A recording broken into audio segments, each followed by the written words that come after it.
گناہ کا ایک نقصان ہوگا، اللہ جسم سے طاقت لے لے گا۔ آج نوجوان جوانی میں بڑھاپے کے آثار کیوں نظر آ رہے ہیں؟ 22 سال کا 25 سال کا نوجوان ہے، وزن نہیں اٹھا سکتا، 25-28 سال کا نوجوان ہے، جسم کی رنگت تبدیل ہے، 20 بیماریوں میں مبتلا ہے۔ کیا وجہ ہے؟ وجہ گناہ ہے۔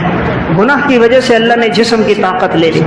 گناہ کا ایک نقصان یہ ہوتا ہے، اللہ عقل کی نعمت، فہم، فراست لے لیتا ہے۔ ایک ہے حافظہ، ایک ہے فہم، دونوں الگ چیز ہیں۔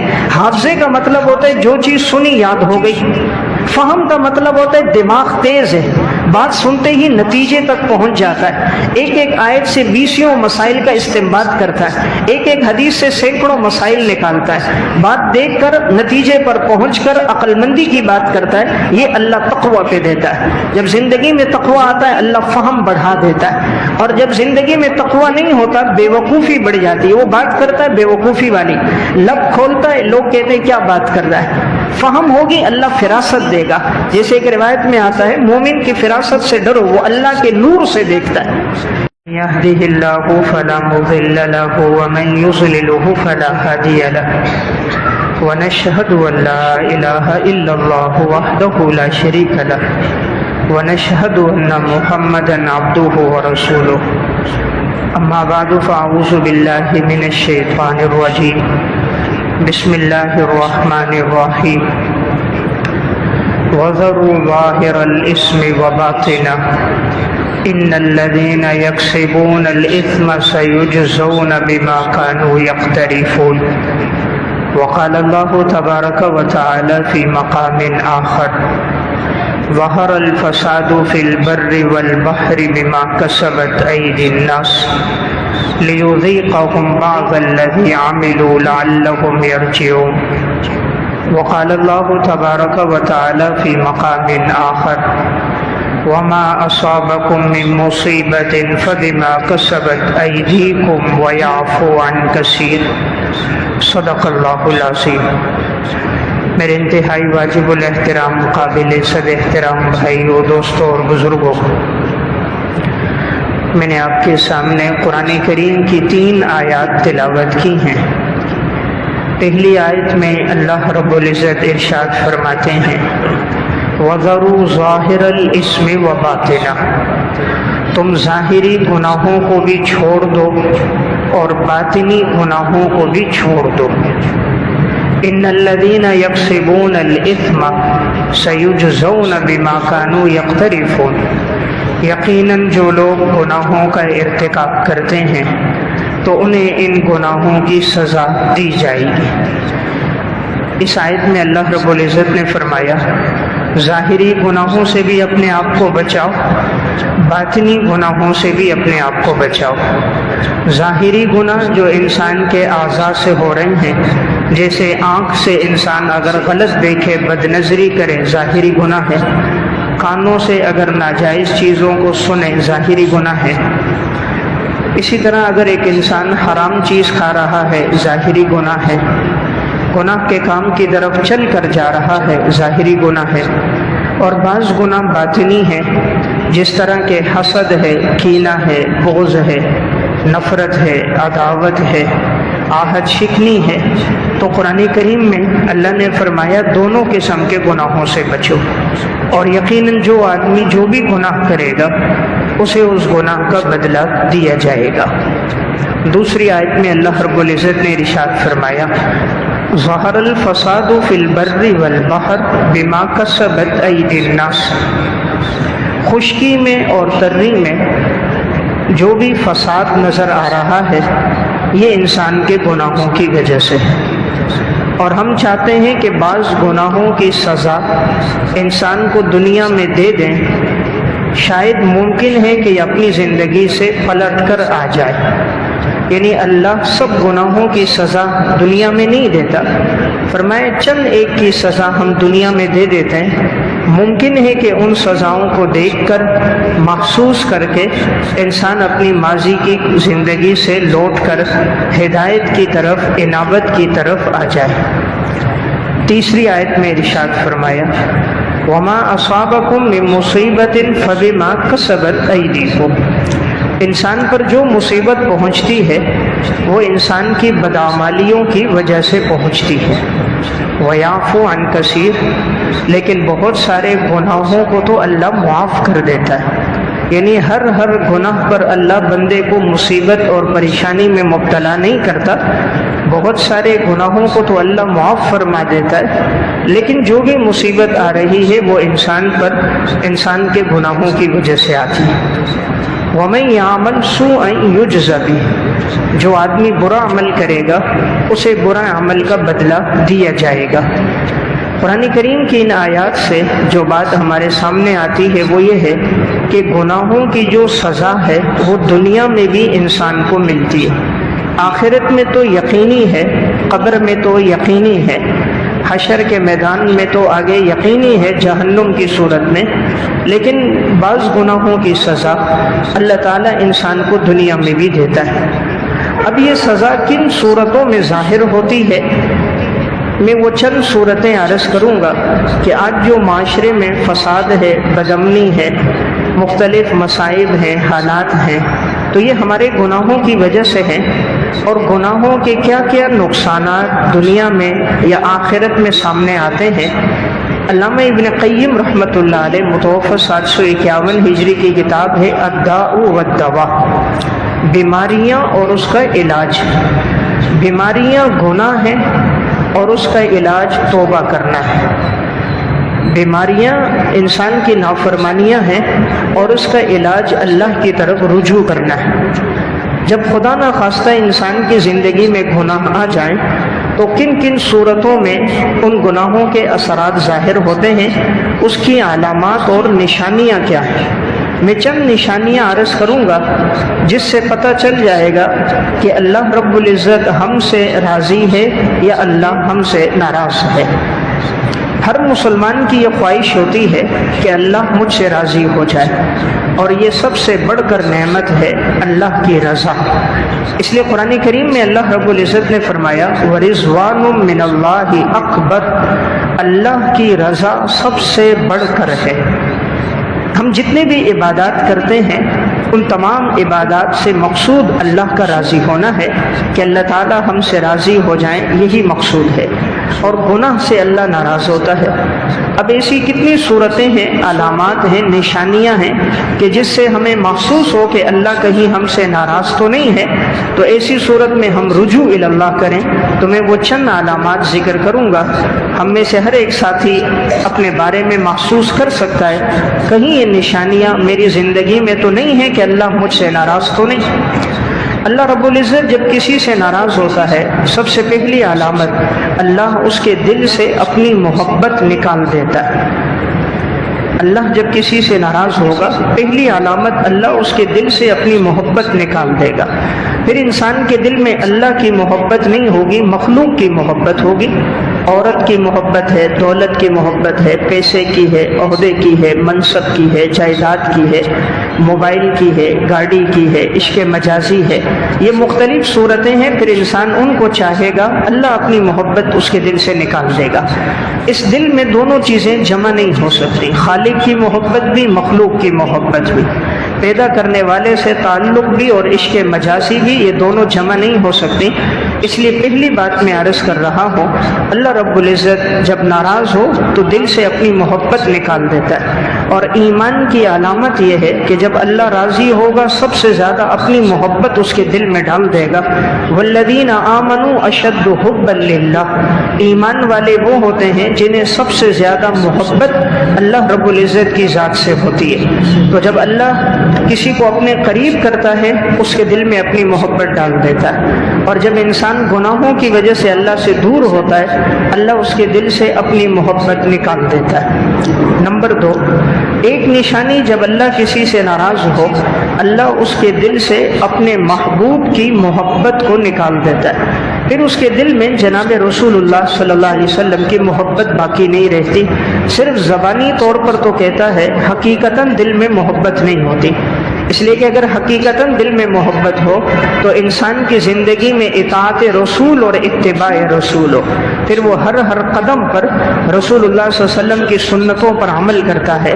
جب اللہ کی ناراضگی ہوتی ہے پھر پرواہ نہیں ہوتی آدمی کو، بس وہ رسم و رواج کا پابند ہے، خوشی ہے غم ہے، وہ دیکھتا ہے لوگ کیا کہتے ہیں، لوگ مجھ سے خوش ہو جائیں۔ اللہ ناراض ہوتا ہے بھلے ہو جائے، اللہ کا حبیب ناراض ہوتا ہے بھلے ہو جائے، لوگ ناراض نہ ہو۔ پھر انسان خوشی میں غم میں لوگوں کی دادرسی اور لوگوں کی خوشنودی چاہتا ہے۔ نمبر 3، جب اللہ کسی سے ناراض ہو جائے اسے اتباع رسول کی توفیق اللہ نہیں دیتا، وہ آپ صلی اللہ علیہ وسلم کی سنتوں پہ نہیں چل سکتا۔ ایک تو محبت دل سے ختم ہو جاتی ہے اور ایک اطاعت اور اتباع کی توفیق ختم ہو جاتی ہے۔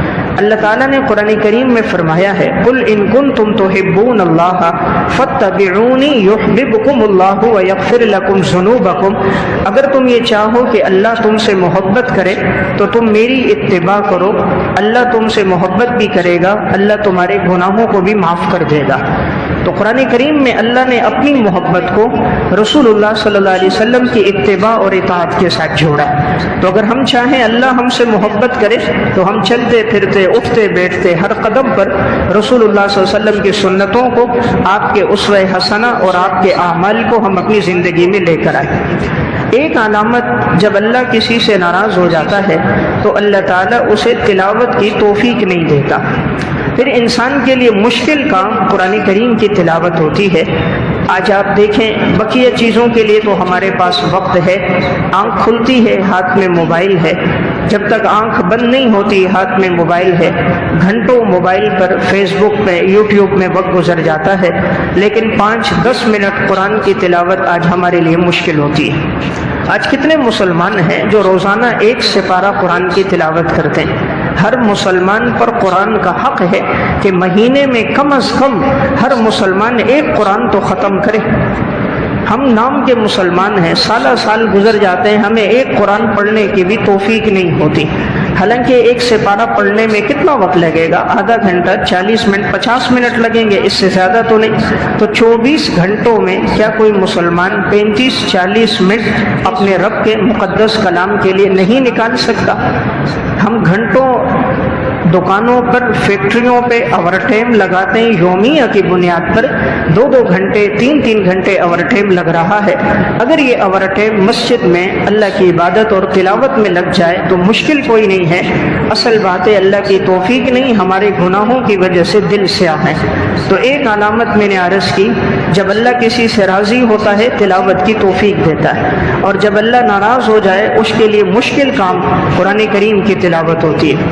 اللہ کی ناراضگی کی ایک علامت یہ ہے اللہ تعالیٰ انسان سے سکون کی نیند چھین لیتا ہے، پھر اس کو اطمینان کی نیند نصیب نہیں ہوتی، کروٹیں بدلتا رہتا ہے، وہ جو طبعی نیند ہے اس سے انسان محروم ہوتا ہے۔ آج گولیاں کھا کے سو رہے ہیں، غنودگی تو آ جاتی ہے، نشہ تو آ جاتا ہے، لیکن جب انسان اٹھتا ہے تو جسم میں وہی تھکاوٹ باقی ہوتی ہے اور جسم کے اندر وہی تھکن باقی ہوتی ہے۔ اور جو اللہ طبعی نیند عطا کرتا ہے وہ انسان اگر چند گھنٹے بھی سو جائے، جب اٹھتا ہے تو حشاش بشاش ہوتا ہے، طبیعت میں نشاط ہوتا ہے، جسم میں نئی تر و تازگی کی لہر ہوتی ہے اور مختلف کام کاج کے لیے جسم میں توانائی پیدا ہو جاتی ہے۔ تو میں نے عرض کیا ایک علامت اللہ ناراض ہو سکون کی نیند چھین لیتا ہے۔ آج کتنے ہیں کروٹیں بدلتے بدلتے گھنٹوں گزر جاتے ہیں، نیند نہیں آتی۔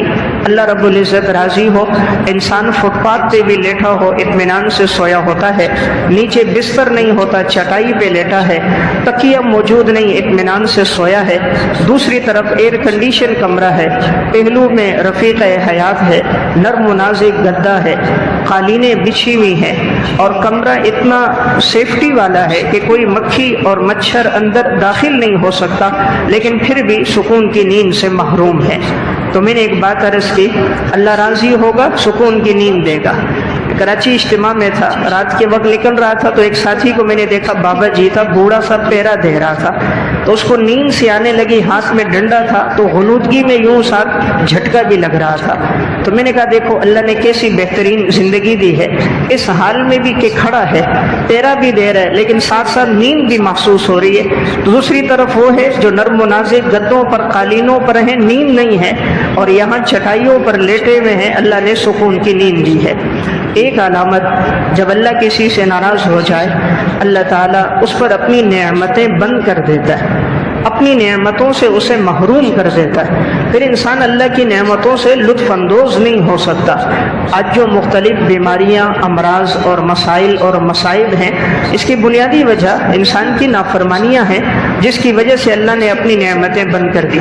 رسول اللہ صلی اللہ علیہ وسلم نے ارشاد فرمایا، انسان گناہوں کی وجہ سے رزق سے محروم کر دیا جاتا ہے۔ آج جو انسان رزق سے محروم ہے، ڈاکٹر کے پاس جاتا ہے، پورا پرچہ ہاتھ میں تھما دیتے ہیں، یہ نہیں کھانا، یہ نہیں کھانا، یہ نہیں کھانا، یہ نہیں کھانا، بس فلاں چند چیزیں کھانی ہیں، اس کے علاوہ نہیں۔ لاکھوں کروڑوں روپے کا مالک ہوتے ہوئے بھی رب کی نعمتوں سے انسان لطف اندوز نہیں ہو سکتا۔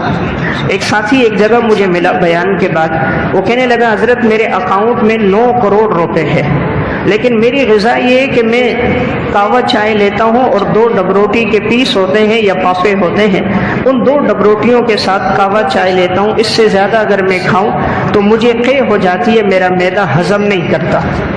یعنی کروڑوں روپے کا مالک ہے، لیکن غذا صرف کیا ہے کہ کعوہ ہے، چند روٹی کے پیس ہیں، تو اللہ ناراض ہو جائے، اللہ اپنا رزق انسان پہ بند کر دیتا ہے۔ اللہ راضی ہوتا ہے، اپنی ساری نعمتیں بندے کو کھلاتا رہتا ہے، صبح بھی کھا رہا ہے، شام بھی کھا رہا ہے۔ یہ جو آج مختلف بیماریاں ہیں، مختلف مصیبتیں ہیں، اللہ نے قرآن میں فرمایا وَمَا أَصَابَكُم مِّن مُّصِيبَةٍ فَبِمَا كَسَبَتْ أَيْدِيكُمْ، انسان تیرے اوپر جو مصیبت آ رہی ہے تیرے گناہوں کی وجہ سے آ رہی۔ اللہ نے ظلم نہیں کیا ہے، انسان کی بدعملیوں کی وجہ سے وہ مختلف مصائب میں، پریشانیوں میں مبتلا ہے۔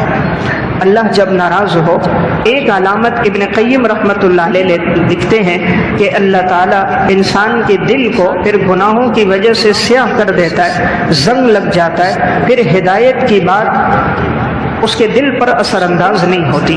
قرآن کریم میں ہے کلا بل ران علی قلوبہم ما کانوا یکسبون، اللہ فرما رہے کہ ان لوگوں نے گناہ کر کر کے اپنے دلوں پر زنگ لگا دیا، اور یہ زنگ اس وجہ سے لگا ان کی بدعملیوں کی وجہ سے۔ معلوم ہوا گناہوں کی وجہ سے دل زنگ آلود ہو جاتا ہے۔ حدیث میں آتا ہے جب انسان گناہ کرتا ہے دل پہ ایک نقطہ لگتا ہے، پھر کرتا ہے دوسرا لگتا ہے، توبہ کر دے تو مٹ جاتا ہے، نہ توبہ کرے تو یہ نقطے لگتے لگتے دل سیاہ ہو جاتا ہے۔ ایک وقت آتا ہے دل پہ مہر لگ جاتی ہے، مہر جباریت، ختم اللہ علی قلوبہم وعلی سمعہم وعلی ابصارہم غشاوہ، پھر دلوں پہ مہر لگ جاتی ہے، کانوں پہ مہر لگ جاتی ہے، آنکھوں کے سامنے پردے آ جاتے ہیں، پھر ہدایت کی بات کان میں جاتی ہے، دل پر اثر نہیں کرتی۔ ہدایت کی چیز آنکھوں کے سامنے نظر آتی ہے، قرآن کا ترجمہ، تشریح، حدیث، لیکن وہ دماغ تک، دل تک پہنچتی نہیں ہے۔ ہدایت کی بات دماغ تک جا تو رہی ہے لیکن دل پر اثر انداز نہیں ہو رہی۔ وجہ کیا بنی؟ وجہ انسان کے گناہ ہے۔ تو گناہوں کی وجہ سے ایک نقصان یہ ہوتا ہے کہ اس انسان کا دل سیاہ ہو جاتا ہے، زنگ لگ جاتا ہے، اور ہدایت کی بات اثر انداز نہیں ہوتی۔ ایک نقصان، جب زندگی میں گناہ آ جائیں تو بیوی بچے ماتحت نافرمان ہو جاتے ہیں۔ آج جو انسان یہ معاشرے میں دیکھتا نظر آ رہا ہے کہ بیویاں بد اخلاق ہیں، بچے نافرمان، بچیاں نافرمان، نوکر بات نہیں مان رہا، ماتحت نہیں مان رہے، مزدور نہیں مان رہے، خدام نہیں مان رہے۔ بنیادی وجہ جب انسان اللہ کا نافرمان ہوتا ہے مخلوق اس کی نافرمان ہو جاتی ہے، اور جب انسان اللہ کا فرما بردار ہوتا ہے اللہ مخلوق کو اس کی اطاعت میں لگا دیتا ہے۔ اس لیے حضرت شیخ عبد القادر جیلانی رحمۃ اللہ علیہ فرماتے تھے میں جب اللہ کی نافرمانی کروں مجھے پتہ چل جاتا ہے۔ کسی نے کہا حضرت کیسے پتہ چلتا ہے؟ کہا میرے بیوی بچے، میرے اہل و عیال، میری سواری میری نافرمانی کرتی ہے، میں سمجھ جاتا ہوں کہ میں نے اللہ کی نافرمانی کی ہوگی کہ اس کا اثر یہ سامنے آ رہا ہے۔ تو انسان جتنا اللہ کی اطاعت میں زندگی گزارے اللہ اہل و عیال کو، ماتحتوں کو اس کا فرما بردار بنا دیتا ہے۔ آج ساتھی سمجھتے ہیں جی ہم پر جادو ہو گیا کہ میرا بچہ بد اخلاق ہے، بیوی بد اخلاق ہے۔ یہ کوئی جادو نہیں ہے، انسان کی اللہ سے دوری ہے، اللہ کی نافرمانی ہے، اس لیے وہ زندگی بھر اندر سے جلتا رہتا ہے، سکون اس کو نصیب نہیں ہوتا۔ ایک علامت علامہ ابن قیم لکھتے جب اللہ تعالیٰ کسی سے ناراض ہو جائے اللہ اس سے حافظے کی نعمت چھین لیتا ہے. حافظے کی نعمت نہیں ہوتی. آج ہمارے پاس حافظہ نہیں ہے. زندگی گزر گئی, کوئی صرف سورہ اخلاص پڑھتے پڑھتے نماز میں وقت گزار رہا ہے. کسی کو زیادہ ہے 2 4 5 10 سورتیں یاد ہیں, اس سے زیادہ یاد نہیں ہے. ہم کوئی چیز یاد کرنا چاہیں یاد نہیں رہتی. آج تو حالت نئی نسل کی یہ ہے کہ ان کو نقل کے لیے پرچہ بھی دیا جاتا ہے, ان کو پھر بھی نہیں پتا ہوتا نقل کرنی کیسے. وہ بتانا پڑتا ہے یہاں سے یہاں تک جواب ہے, اس کو اتار دو, تو پھر وہ اتارتے ہیں. یعنی حافظہ اور فہم اللہ نے اتنی لے لی ہے. آج رات کا کھایا صبح یاد نہیں رہتا, کوئی چیز گھر میں رکھ دو تلاش کرتے رہو نہیں ملتی. حافظے کی نعمت اللہ نے کیوں لے لی؟ گناہوں کی وجہ سے. محدثین کے حافظے کیوں قوی تھے؟ یہ لوگ پرہیزگار تھے. اللہ نے قرآن میں علم کو تقوی سے جوڑا ہے, واتقوا اللہ ویعلمکم اللہ. جب زندگیوں میں تقوی ہوگا اللہ فرماتے ہم تمہیں علم عطا فرمائیں گے. انبیاء علیہ الصلوۃ والسلام کے پاس سب سے زیادہ علم ہوتا ہے. انبیاء نے کچھ پڑھا نہیں ہوتا, اللہ انہیں علم دیتا ہے براہ راست. وہ علوم وہابی ہوتے ہیں. اسی طرح زندگی میں جتنا تقوی ہوتا ہے اللہ تعالیٰ اتنی فہم و فراست حافظے کی نعمت عطا فرماتا ہے. یہ جو محدثین کو 3 لاکھ 5 لاکھ حدیثیں یاد تھیں, اس کی بنیادی وجہ یہ لوگ گناہ سے بچتے تھے. امام بخاری رحمۃ اللہ علیہ 3 لاکھ حدیثوں کے حافظ تھے.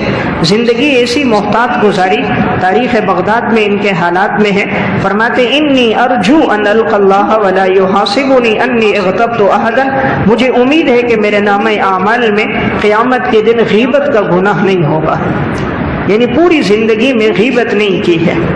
کتنی محتاط زندگی ہے. میں اور آپ ایک دن کے بارے میں نہیں کہہ سکتے آج ہم سے غیبت نہیں ہوئی ہوگی. وہ اپنی پوری زندگی کے بارے میں کہہ رہے ہیں کہ مجھ سے غیبت نہیں ہوئی. اتنی محتاط یہ لوگ زندگی گزار کے گئے. تو زندگی میں تقوی تھا, اللہ نے حافظے کی نعمت دی تھی. اس لیے آج جب سے موبائل آیا بد نظری عام ہو گئی. جب سے موبائل آیا فحش گفتگو عام ہو گئی. حافظے کی نعمتیں ہم سے چھن گئی. جب آنکھیں غلط دیکھتی ہیں اللہ حافظے کی نعمت انسان سے لے لیتا. ہم چاہیں حافظے طاقتور ہوں اپنی نگاہوں کی حفاظت کریں. امام مالک رحمۃ اللہ علیہ نے امام شافعی رحمہ اللہ کی جب ذہانت دیکھی تھی کہ ایک مجلس میں جتنی حدیثیں سنی سب ان کو یاد ہو گئی, تو ایک جملہ امام مالک نے امام شافعی سے فرمایا تھا, یا بنی انی ارا قد القى فی قلبک نورا فلا تطفئه بظلمۃ المعصیہ. پیارے بیٹے اللہ نے آپ کے دل میں علم کا نور ڈالا ہے, اسے گناہوں کی ظلمت کے ساتھ مٹانا نہیں. پیارے بیٹے اللہ نے آپ کے دل میں علم کا نور ڈالا ہے, اسے گناہوں کی ظلمت کے ساتھ مٹانا نہیں. امام شافعی کہتے ہیں پھر میں گناہ سے یوں بچتا جیسے کوئی زہر سے بچتا. اللہ کی نافرمانی تو زہر ہے, تھوڑی بھی نقصان دیتی ہے زیادہ بھی نقصان دیتی ہے. یہ تو بمنزل اژدہا ہے, چھوٹا بھی ڈستا ہے بڑا بھی ڈستا ہے. اللہ کی نافرمانی تو بمنزل انگارہ ہے, چھوٹا بھی نقصان دے گا بڑا بھی دے گا. تو میرا واقعہ سنانے کا مقصد یہ ہے جب زندگی میں تقوی ہو اللہ حافظے کی نعمت دیتا ہے, اور جب آنکھیں غلط دیکھے زندگی میں گناہ آ جائیں اللہ حافظے کی نعمت لے لیتا ہے. گناہ کا ایک نقصان یہ ہوتا ہے انسان کا جسم کمزور ہو جاتا ہے. بظاہر تو وہ بڑا فربا نظر آئے گا, بڑا موٹا نظر آئے گا, لیکن طاقت نہیں ہوگی. اور جب زندگی میں تقوی ہو اللہ جسم کو طاقت دیتا ہے, قوت دیتا ہے. حضرات صحابہ اکرام بظاہر دبلے پتلے تھے, لیکن ایمان کی طاقت تھی, اعمال کی طاقت تھی, خوف خدا تھی. روم اور فارس کے وہ لوگ جو بڑے فربا لوگ اور مرغن غذائیں کھانے والے, ہر قسم کی اشیاء وافر مقدار میں موجود, جبکہ صحابہ اکرام پیٹ پہ پتھر باندھنے والے, ایک ایک کھجور کھا کر جہاد کرنے والے, ایک ایک آدمی 100 کا مقابلہ کر رہا ہے. وجہ یہ تھی کہ جو جنگیں ہوتی ہیں وہ دل کی بہادری سے ہوتی ہیں, اور بہادری تقوی سے نصیب ہوتی ہے.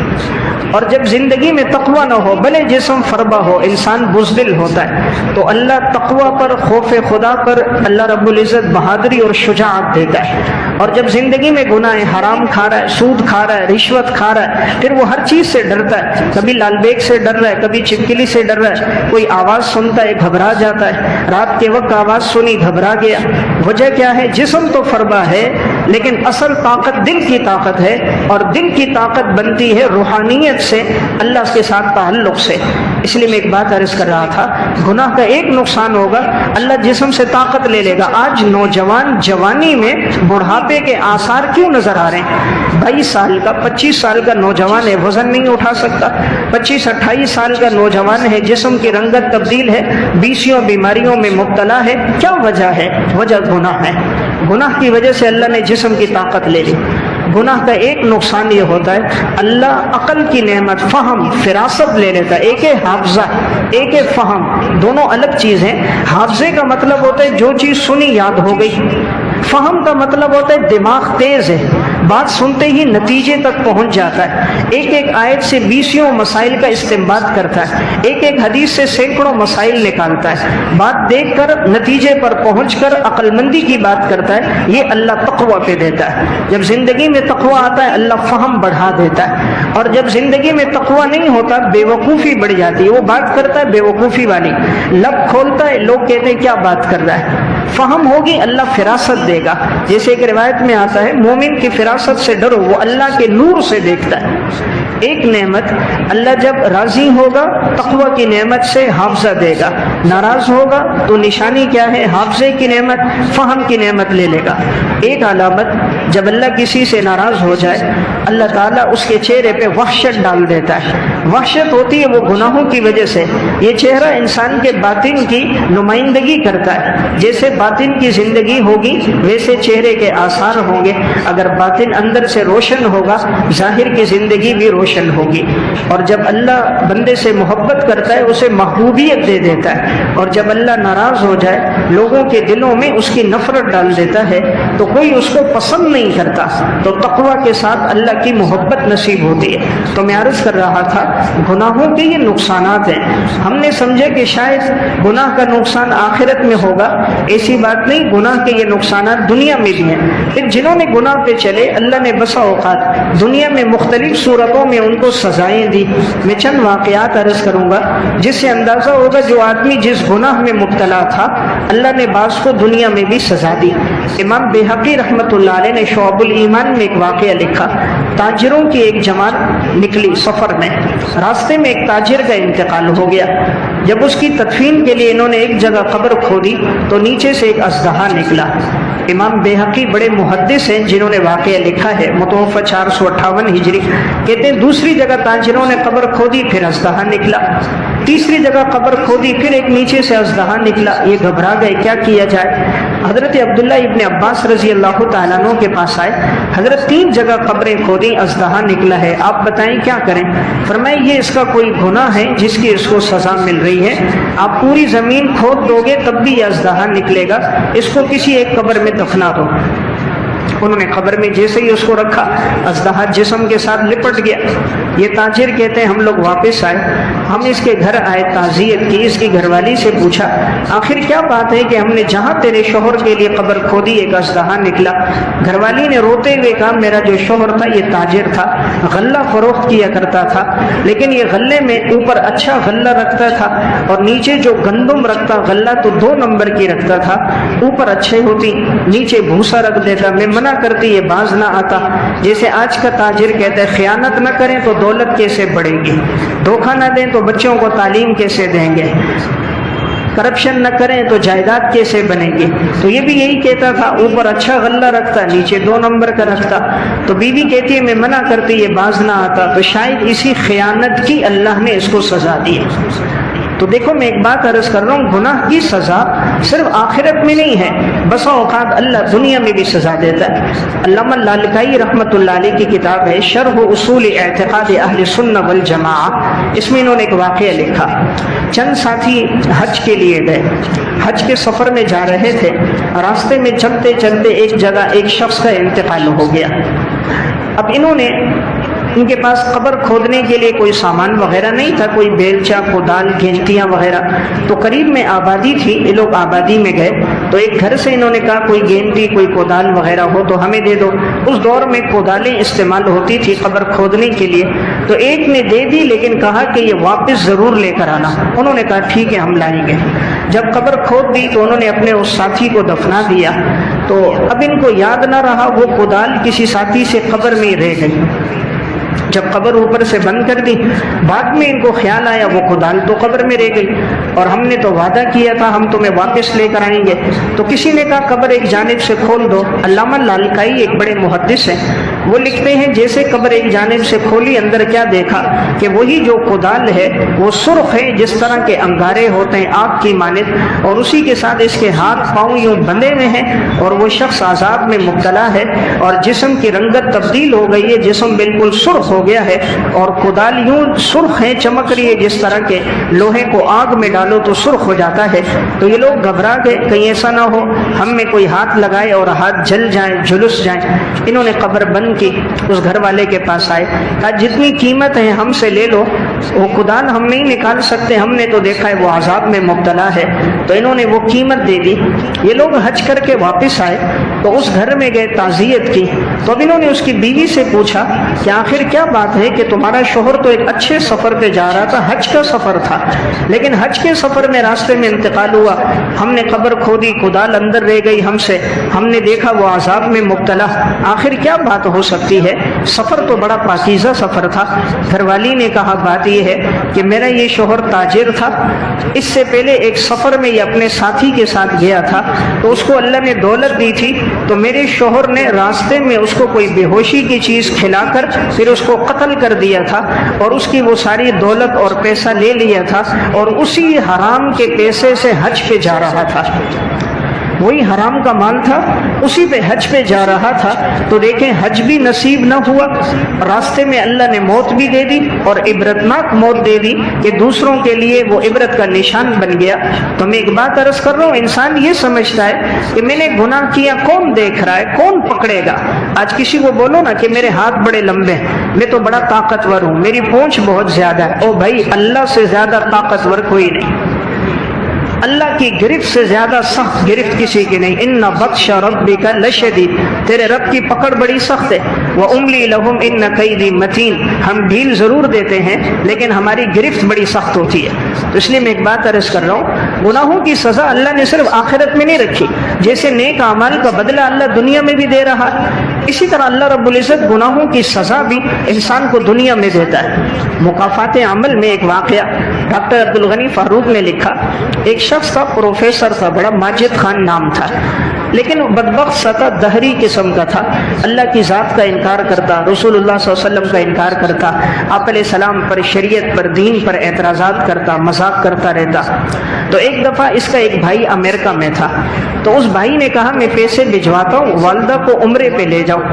کوئی اور گھر میں تھا نہیں، یہ دو بھائی تھے، تو کہا والدہ کی بڑی چاہت ہے عمرے کی، تو والدہ کو عمرے پہ تم لے جاؤ، خرچہ میں بھجواتا ہوں۔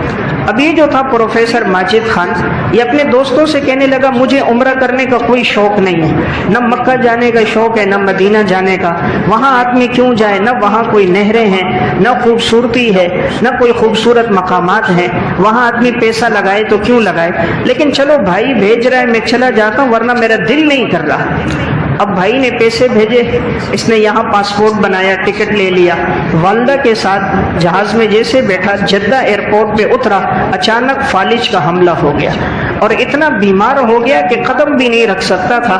اس کو وہیں جدہ سے ہسپتال منتقل کیا گیا۔ والدہ نے دیکھا لیکن 2 دن تک بے ہوشی کی حالت ہے، اٹھنے کے قابل نہیں ہے بستر سے۔ والدہ خود چلی گئی، اپنا عمرہ بھی کر دیا، 9-10 دن مکہ میں بھی رہی، اس کے بعد مدینہ گئی، 8 دن مدینہ میں بھی رہی۔ ماں نے 2-3 عمرے بھی کیے، عبادات بھی کی، اعمال بھی کیے، اور جب وہاں سے اب جو واپسی کا دن تھا، واپسی آنا تھا، تو جب آئے تو اس وقت تک یہ اسی طرح بستر پر تھا، چلنے پھرنے کے قابل نہیں تھا۔ پھر واپسی کے ٹکٹ میں اس کو وہاں سے واپس پاکستان لایا گیا۔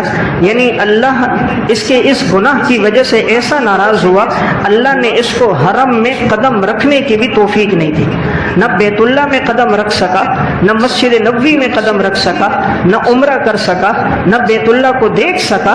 اس نے کہا نا میرا دل نہیں کرتا، میں نہیں چاہتا۔ تو اللہ رب العزت تو بے نیاز ذات ہے، انسان اگر کہے میں نہیں چاہتا، خدا تو محتاج نہیں، ساری کائنات اللہ کی محتاج ہے۔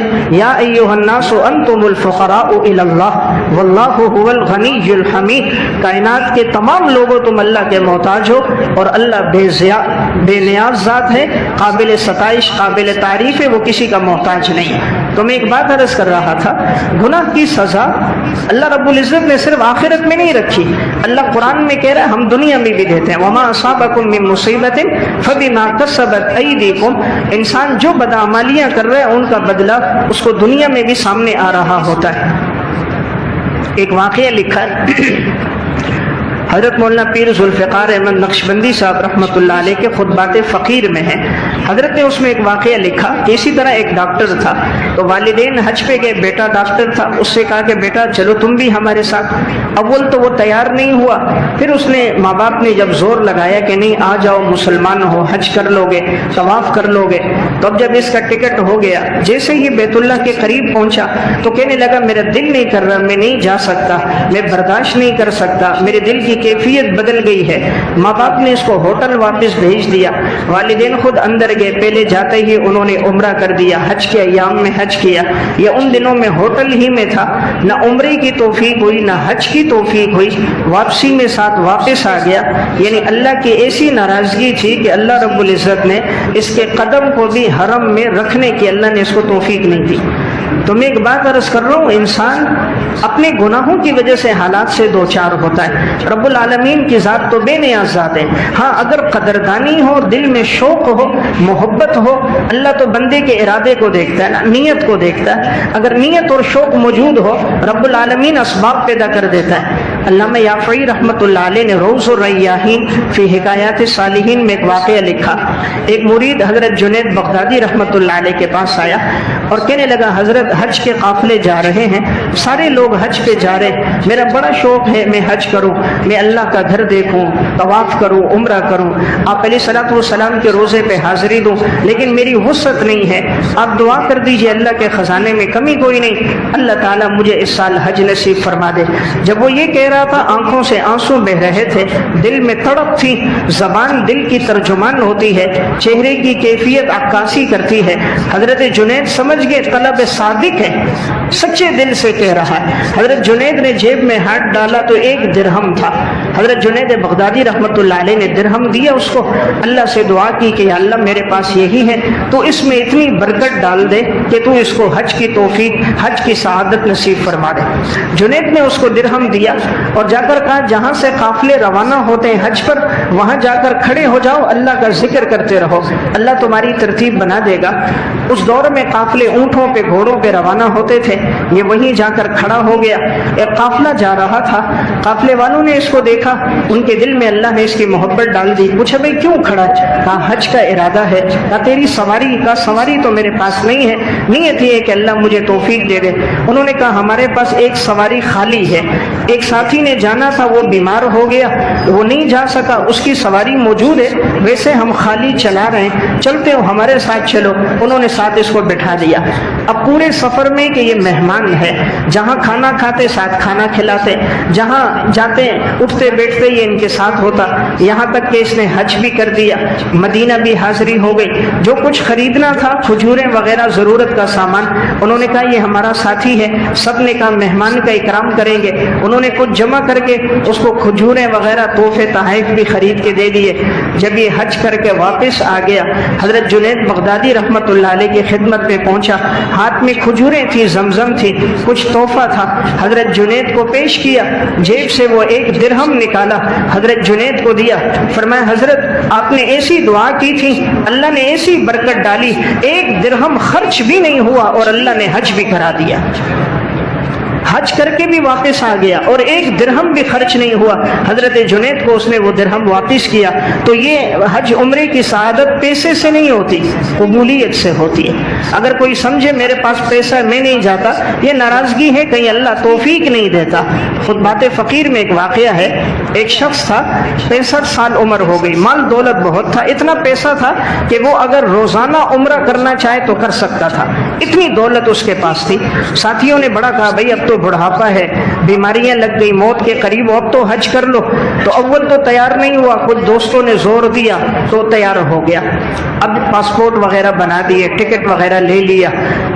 اب جیسے ہی جانے کا ارادہ تھا 2 دن پہلے کوئی پرانے دوست آ گئے، انہوں نے پھر کہا یہ تو حج تو ہر سال ہوتا ہے، اگلے سال چلے جانا، چلو اس سال چلتے ہیں، امریکہ کا ٹور کرتے ہیں، وہاں گھوم پھر کے آ جائیں گے، وہاں جاتے ہیں، یہ تو ہر سال ہوتا ہے۔ دوستوں کی بات میں آ گیا اور کہا ٹھیک ہے میں اس سال نہیں جاتا، حالانکہ ٹکٹ ہوا تھا، سب کچھ تیاری مکمل تھی، تو یہ حج پر نہیں گیا۔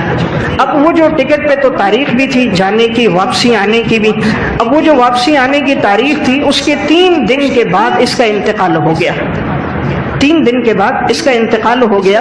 اب اگر یہ حج پہ چلا جاتا تو حج پہ جانے سے تو گناہ معاف ہو جاتے ہیں، حدیث میں آتا ہے الحج یہدم ما کان قبلہ، ماضی کے اللہ گناہ حج کے ذریعے، ہجرت کے ذریعے، اسلام کے ذریعے اللہ گناہ معاف کر دیتا ہے، تو حج پہ توفیق ملتی، گناہ معاف ہو جاتے، 3 دن کے بعد انتقال ہوتا، اچھی موت نصیب ہو جاتی۔ لیکن اللہ کی ناراضگی تھی، رب العالمین نے توفیق نہیں عطا کی، ٹکٹ ہو کر بھی، اسباب ہو کر بھی نہ جا سکا۔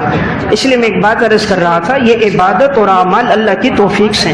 یہ بعض ساتھیوں کی زبان پر یہ غلط جملہ ہوتا ہے، میرے پاس ٹائم نہیں ہے میں نماز پڑھوں، ٹائم نہیں ہے میں تلاوت کروں، میں ذکر کروں، میں حج عمرے کے لیے جاؤں، اللہ ناراض ہے، توفیق نہیں دیتا۔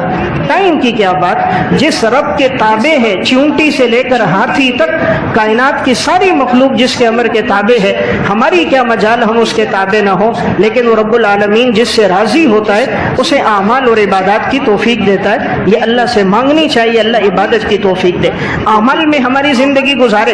دیکھیں آج 16 رمضان ہے، 15 روزے پورے ہو گئے، 16 تراویحیں پوری ہو گئی، رمضان کا مہینہ آیا، مہینہ اس پہ بھی گزر رہا ہے جو روزے رکھ رہا ہے، اس پہ بھی گزر رہا ہے جو روزے نہیں رکھتا، وقت اس پہ بھی گزرتا ہے جو تکبیر اولیٰ سے نماز پڑھ رہا ہے، اس پہ بھی گزر رہا ہے جو سونے میں وقت گزار رہا ہے، وقت اس پہ بھی گزر رہا ہے جس کا وقت تلاوت میں گزر رہا ہے، وقت اس پہ بھی گزر رہا ہے جس کا وقت موبائل میں، فیس بک اور یوٹیوب میں گزر رہا ہے، پیسہ اس کا بھی لگ رہا ہے، عیاشی میں، فحاشی میں پیسہ اس کا بھی لگ رہا ہے، اللہ کے نام پر یتیموں بیواؤں کے گھروں میں راشن میں، ایک وہ بھی ہے جو رات سویا ہوا ہے، ایک وہ بھی ہے جس کی رات اللہ کے سامنے گڑ گڑاتے ہوئے گزر رہی ہے، وقت تو دونوں پہ گزر رہا ہے، لیکن ایک کو اللہ نے توفیق دی، دوسرے کو اللہ نے توفیق نہیں دی۔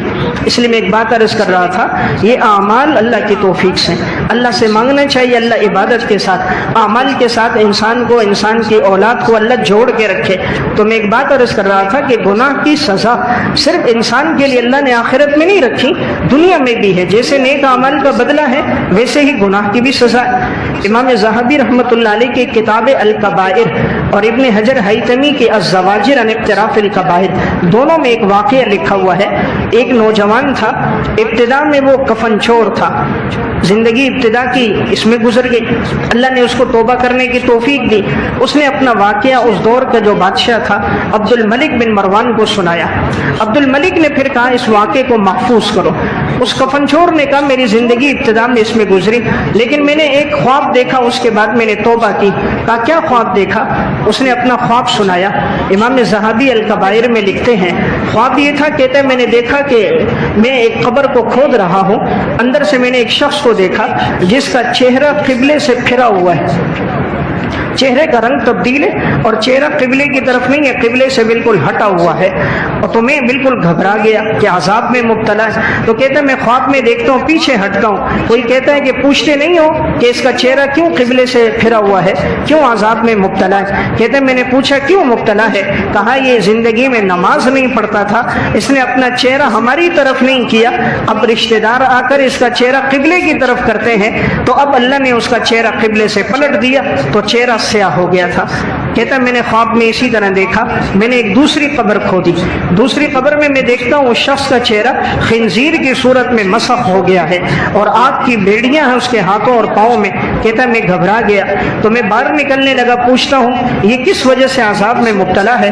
تو ایک آواز آتی ہے یہ وہ تھا جو شراب پیتا تھا، شراب میں وقت گزارا اور اس نے توبہ نہیں کی، اس لیے ہم نے اس کے چہرے کو مسخ کر دیا۔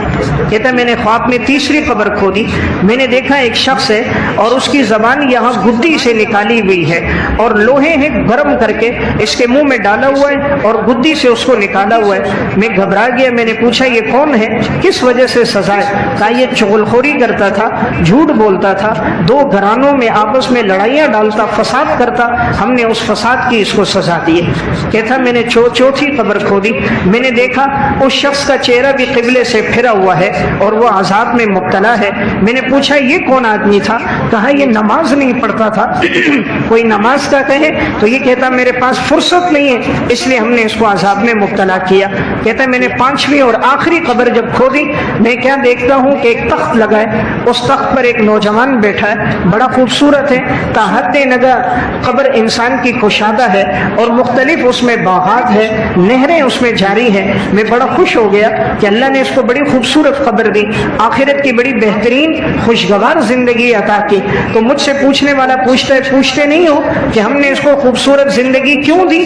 تو کہتا ہے میں نے پوچھا یہ خوبصورت زندگی اس کو کیوں ملی؟ تو ایک جواب آیا، شاب نشأ فی عبادت اللہ، یہ وہ نوجوان تھا جس نے جوانی میں اللہ کی عبادت کی تھی، یہ وہ نوجوان تھا جس نے جوانی میں اللہ کی عبادت کی تھی۔ اللہ کو جوانی کی عبادت بڑی پسند ہے، اس لیے حدیث میں جن 7 آدمیوں کو اللہ تعالیٰ اپنے عرش کا سایہ نصیب فرمائے گا ان میں ایک وہ انسان ہوگا، رسول اللہ صلی اللہ علیہ وسلم نے فرمایا شاب نشأ فی عبادت اللہ، جس نوجوان نے جوانی میں اللہ کی عبادت کی ہو۔ تو اللہ نے جوانی کی نعمت دی ہے، ہماری کوشش ہو ہماری یہ جوانی اعمال میں گزرے، عبادات میں گزرے، تلاوت میں گزرے، ذکر میں گزرے۔ معلوم نہیں جیسی زندگی ہوگی ویسی موت ہوگی، اچھی زندگی ہوگی تو اللہ اچھی موت دے گا، زندگی میں تلاوت اعمال ذکر ہوں گے، موت کے وقت اللہ زبان پہ جاری کر دے گا۔ خدا نہ خواستہ زندگی اچھی نہ ہو تو موت بھی اچھی نہیں ہوتی۔ میں آخری واقعہ سنا کے بات ختم کرتا ہوں۔ آج سے تقریباً 2 مہینے قبل میرا سالہ تھا محمد ریاست، اس کا انتقال ہوا اور جب اس کی لاش گھر لے کے جا رہے تھے تو ایمبولینس میں جو ساتھی گاڑی چلا رہا تھا تو میں نے اس سے نام پوچھا، اس نے مجھے نام بتایا محمد طاہر۔ میں نے پوچھا کتنا عرصہ ہو گیا آپ یہ گاڑی چلا رہے ہو؟ اس نے کہا 17 سال ہو گئے۔ میں نے کہا 17 سال میں کتنی موتیں آپ کے سامنے ہوئی ہوں گی کہ مختلف لوگ ہیں، کسی کا حادثے میں انتقال ہوا اور آپ اس کو لے کے جا رہے ہو جنا اسپتال یا کسی اور اسپتال، راستے میں انتقال ہو گیا، یا کوئی بیمار ہے لے کے جا رہے ہو راستے میں انتقال ہوا۔ اس طرح کی کتنی اموات، کتنے لوگوں کا انتقال آپ کی نظروں کے سامنے ہوا ہے، ایمبولینس میں ہوا یا جب تک ہسپتال پہنچایا، قانونی کارروائی کے دوران ہوا۔ 17 سال میں کتنے لوگ آپ کے سامنے مرے ہوں گے؟ وہ تھوڑی دیر سوچنے لگا، پھر کہنے لگا مولوی صاحب لگ بھگ 300 آدمی تو مرے ہوں گے۔ میں نے کہا 300 میں کتنوں کو آپ نے کلمہ پڑھتے ہوئے سنا ہے کہ انہوں نے کلمہ پڑھا اور وہ پڑھ کے دنیا سے گئے؟ تو وہ بڑے ہی فکر مندی کے ساتھ کہنے لگا حضرت 3-4 کے علاوہ میں نے کسی کو کلمہ پڑھتے ہوئے نہیں سنا، 3-4 کے علاوہ میں نے کسی کو کلمہ پڑھتے ہوئے نہیں سنا، اکثر بغیر کلمے کے دنیا سے جا رہے۔ تو یہ بات میں امریکہ اور یورپ کی نہیں کر رہا، کراچی کی بات کر رہا ہوں۔ ہماری زندگیاں دین سے دوری ہیں، آج موت کے وقت کلمہ نصیب نہیں ہو رہا۔ وہی ساتھی مجھے واقعہ بتانے لگا، کہا چند مہینے قبل نوجوان تھے، شراب پی ہوئی تھی، موٹر سائیکل پر تھے، اسی دوران ایکسیڈنٹ ہو گیا تو نالے میں گر گئے۔